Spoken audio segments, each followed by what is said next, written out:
Me që të ndëruar ju, përshëndes prapë, shpresoj që jeni mirë gjithë. Do të vazhdojmë sot me mësimin e radhës nga Ungjilli i Markut, edhe sot do të shikojmë Markun kapitulli 6, vargjet 53 deri 56. Edhe titulli që e kam zgjedhur për këtë mesazh është Jezusi Zot mbi çdo sëmundje dhe çdo lëngatë, dhe ta shohim me vënë sepse ky titull është vërtet i përshtatshëm për këtë pasazh. Le të lexojmë këtë vargje fillimisht edhe pastaj të shikojmë më thellësisht çka mund të mësojmë nga ky pasazh. Marko 6, vargjet 53 deri 56 në thonë, basi kaluan arritën në krahinën e Gjenesaretit dhe aty e lidhen barkën. Dhe kur dolin nga barka, njerëzit e njohen menjëherë, dhe duke rendur përshkuan krahinën përreth, filluan të sjellin të sëmurët në vigje kudo që dëgjonin se ishte ai. Dhe kudo ku ai hynte, në fshatra o qytete o në lagje, njerëzit i vendosnin të sëmurët në sheshe dhe e lutnin që të paktën të mund ta preknin cepin e rrobës së tij, dhe të gjithë ata që preknin shëroheshin. Ky është pasazhi që jemi duke shikuar sot, edhe një herë është Marku 6, vargjet 53 deri 56. Kjo që kemi këtu ndodh menjëherë mbas rastit kur Jezusi e bën atë mrekullinë duke ecur mbi detin e trazuar. Ai shkon tek dishepujt e tij që ishin kapur në një furtunë në mes të natës në barkën e tyre, edhe përderisa ata donin të kalonin në anën tjetër të detit, e dihemi se çka ndodhi. Mund të shikoni në videon e kaluar që kemi folur për këtë, një furtunë e madhe ngritet, një frymë e madhe ngritet, nuk e lejon që barka të lundrojë në anën tjetër. Dishepujt pothuajse mundohen tërë natën që të kalojnë dhe nuk munden. Valet e detit janë shumë të mëdha gati sa që e përmbysin barkën, atë dishepujt janë të friksuar. Jezusi gjatë kësaj kohe kishte shkuar në mal për të lutur, edhe diku nga orët e hershme të mëngjesit ai vjen te dishepujt e tij, po mënyra se si vjen ajo është vërtet e mrekullueshme. Jezusi vjen duke ecur mbi det, duke ecur mbi detin e trazuar, edhe Jezusi do të këtu e bën një mrekulli, ai i flet erës, i flet valve që ato të shokaten, që të ndalen, edhe me ato menjëherë i bindën Jezusit. Edhe në fund të asaj video ne i tham se kjo tregon hyjnin e Jezusit, tregon se Jezusi është vërtet Perëndia e mirë, sepse vetëm Perëndia mund t'i flas erës, mund t'i flas detit, dhe ato i bindën atij. Kështu që mund shikoni ta shikoni ato video që kemi bërë si rezultat e pam në fund që dishepujt vinë para Jezusit dhe e adhurojnë atë. Pasi Jezusi bën këtë mrekulli, dishepujt vinë dhe adhurojnë Jezusin. Mbas kësaj ngjarje që kemi që do të ngjarje lidhur me qetësimin e stuhisë, kemi këto vargje që sapo lexova sot. Dhe siç e pa më vargjet 53 deri 54 na thon, pasi kaluan arritën në krahinën e Gjenesaretit dhe aty e lidhen barkën. Dhe kur dolën nga barka, njerëzit e njohen menjëherë. Do thotë pasi Jezusi e qetëson furtunën, i qërton valët e detit, ata kalojnë në anën tjetër në Gjenesaret. Sapo të dalin aty, janë disa njerëz që e njohin Jezusin. Ata kishin dëgjuar për të, kishin dëgjuar për Jezusin, kishin dëgjuar për mësimet e tij, kishin dëgjuar për mrekullitë që ai po bënte, edhe kur e shohin e njohin se është Jezusi. Fjala për Jezusin tashmë ishte përhapur. Njerëzit po dëgjonin se ky ishte vërtet një person i jashtëzakonshëm, me mrekullitë që bënte, me mësimet që i mësonte. Edhe këta njerëz që e njohin Jezusin këtu në këtë rast, shiqoni çka bën, vargu 55, çka bëjnë. Vargu 55, dhe duke rendur përshkuan krahinën përreth, filluan të sjellin të sëmurët në vigje kudo që dëgjonin se ai ishte. Këta njerëz kur e njohin që është Jezusi, nuk e mbajnë këtë lajm thjesht për vete, nuk thonë le të rrim këtë, se ky ta shohim kush është ky person, një person interesant. Le të përfitojmë ndoshta vetëm ne, mos ju tregojmë të tjerëve se vërtet duam që ne të kalojmë kohë me të. Ata menjëherë kur e njohin që është Jezusi, kur e dinë që kush ky person është, ata menjëherë shkojnë edhe i tregojnë njerëzve në krahinën përreth. Mateu 14:35 duke folur për të njëjtën gjë, thotë, dhe njerëzit e atij vendi sapo e njohin, e përhapin fjalën në gjithë krahinën përreth dhe i sollën të gjithë të sëmurët. Pra, këta njerëz që fillimisht e njohin Jezusin, nuk thonë, si thash, le të rrim këtu dhe ne të kalojmë kohë të veçantë me të, pra ata shkojnë dhe i tregojnë tërë popullatës në atë rrethin se Jezusi është në rrugë të tyre dhe i sjellin të sëmurët në atë rajon sepse e dinë që Jezusi është duke shëruar. Në fakt, vargu 55 na thotë që ata i sjellin të sëmurët kudo që dëgjojnë se Jezusi ishte. Jezusi nuk qëndroi në një vend, ai shkon në vende të ndryshme, edhe këta njerëz që njohin Jezusin i merrnin sëmurët edhe shkonin kudo që Jezusi ishte dhe në mënyrë që këta njerëz shërohen.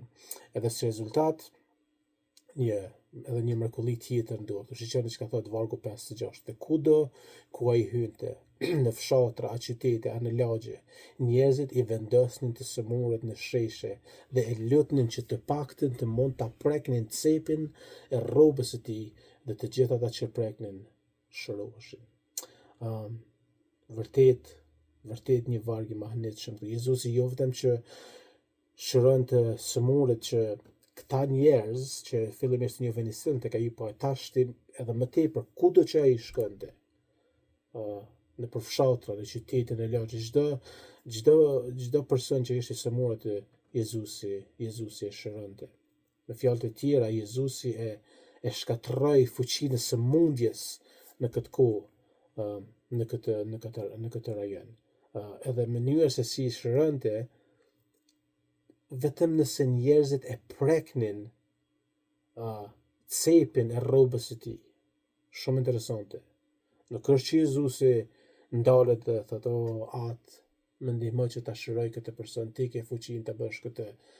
Jo, vetëm nëse njerëzit arrinin që ta preknin cepin e mantelit të tij, ata shërohen. Vërtet një mrekulli e madhe këtu. Kështu që kjo është çka shohim në këtë pasazh, por pyetja është se çka mund të mësojmë ne nga këto vargje?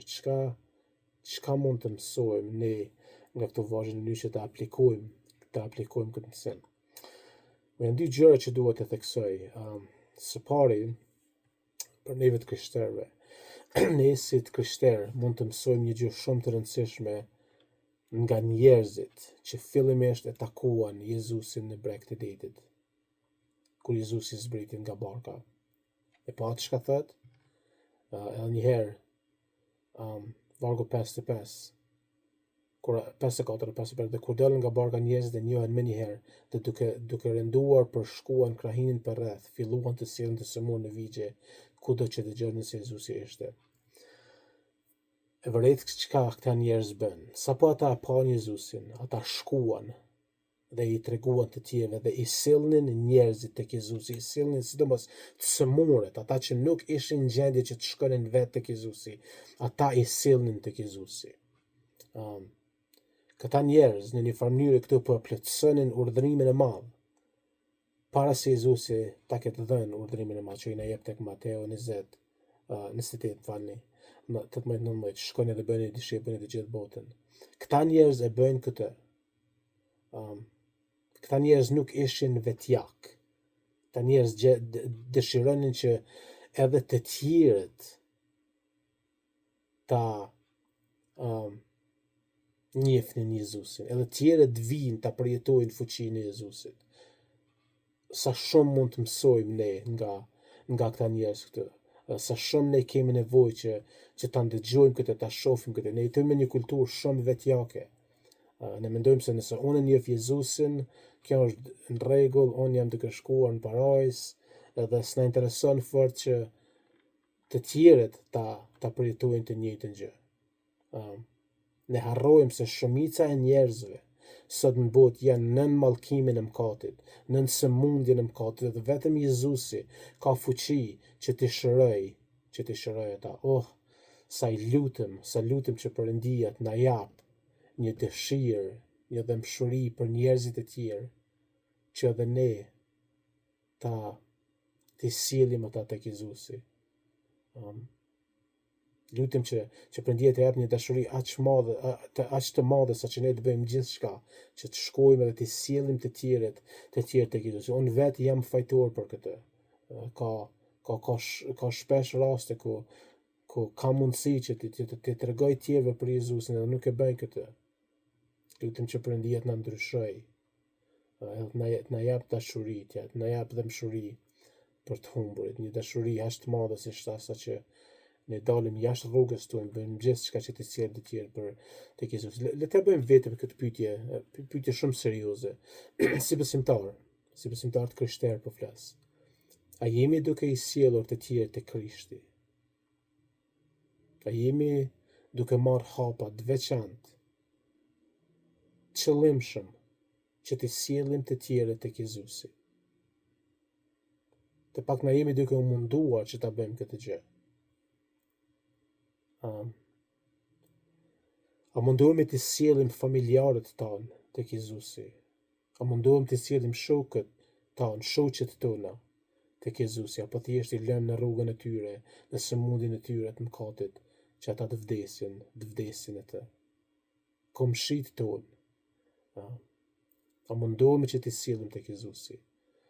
Apo thjesht po e mbajmë Jezusin fshet në zemrat tona? Le t'ja bëjmë vetes këtë pyetje dhe vërtet të mendojmë thellë se çka jemi duke bërë. Mos harrojmë se Bibla na thot tek Romakëve 10:13-15, në fakt kushdo që do të thras emrin e Zotit do të shpëtohet. Po çka thot më tej, si do të thrasin për ata të cilët nuk besojnë, dhe si do të besojnë tek ai për të cilët nuk kanë dëgjuar, dhe si do të dëgjojnë kur s'ka kush predikon, dhe si do të predikojnë pa qenë dërguar. Njerëzit nuk mund të dëgjojnë për Jezusin nëse ne nuk i tregojmë atyre. Edhe në fund sa të bukura janë këmbët e atyre që shpallin paqen, që shpallin lajmin e mirë.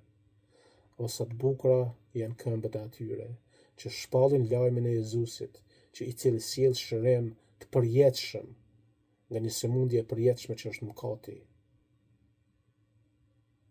O Perëndi, të lutem mos na lejo që të jemi vetjak.